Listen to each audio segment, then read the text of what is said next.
Well, Zimbabwean fast food and retail group Innscor Africa reported its first drop in earnings in 3 years, hit by an economic slowdown in the southern African country. For more now, we're joined on the line by Tinashe Mapara, who's an equities dealer at MMC Capital. Tinashe, thanks so much for joining us this afternoon.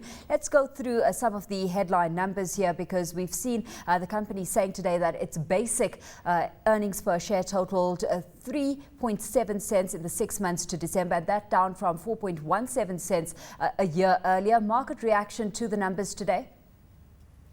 I think the market, the Innscor has been hit. Yesterday traded at 94.5, today traded at 90.3 cents, taking almost a 3 cents drop there.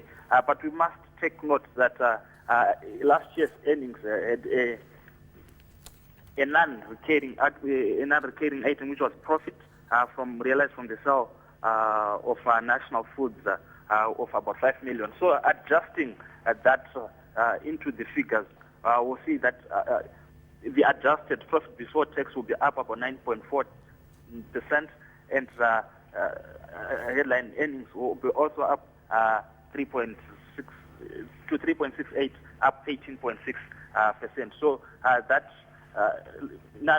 profit from the sale in national foods resulted in the anomaly. So, but to suffice to take note, Innscor as a business has matured, and the earnings have kind of like stabilized.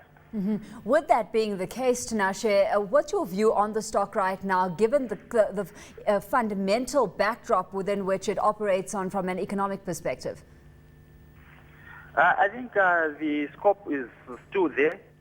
Innscor's business model is largely dependent on the activity in the economy.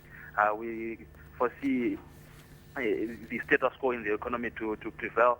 So the earnings of Innscor can only increase if things get better, because right now we are at the bottom of the economy.